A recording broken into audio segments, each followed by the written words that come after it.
Julia की दर्द भरी कहानी, इजराइल से एक मासूम लड़की की चीख। दर्शकों, आज हम आपको इजराइल से जूलिया की कहानी सुनाने जा रहे हैं, जो आपके दिल को झकझोर देगी।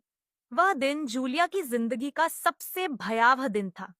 एक नन्ही बच्ची अपने परिवार के साथ गाजा के एक चेक पोस्ट पर रुकी थी, जहां इजरायली सैनिकों ने उनके कपड़े उतारने का आदेश दिया।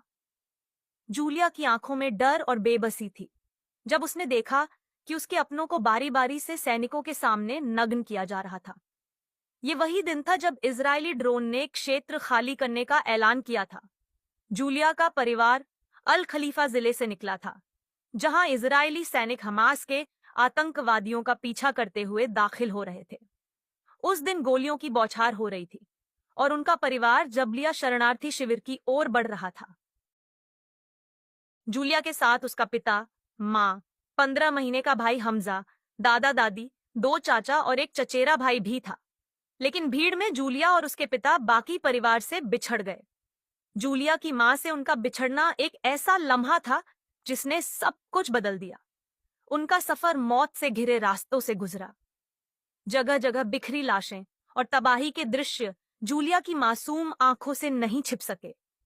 इस खौफनाक युद्ध में बच्चे भी हिंसा और मौत के इतने आदी हो चुके थे कि उनका दिल अब हर मंजर को चुपचाप सह लेता है। चेक पोस्ट पर जब वे पहुंचे तो इजरायली सैनिकों ने हवा में गोलियां चलाईं और लोगों को एक दूसरे की ओर धकेल दिया। फिर आदेश दिया कि सभी अपने कपड़े उतार दें। जूलिया का परिवार वहां 6 से 7 घंटे तक रोका गया। उस दौरान जूलिया शांत दिख रही थी, लेकिन बाद में वह बेहद परेशान हो गई।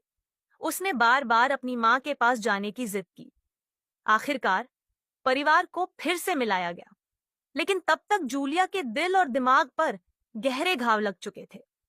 उस दिन उसके चचेरे भाई यहया की एक ड्रोन हमले में मौत हो गई थी।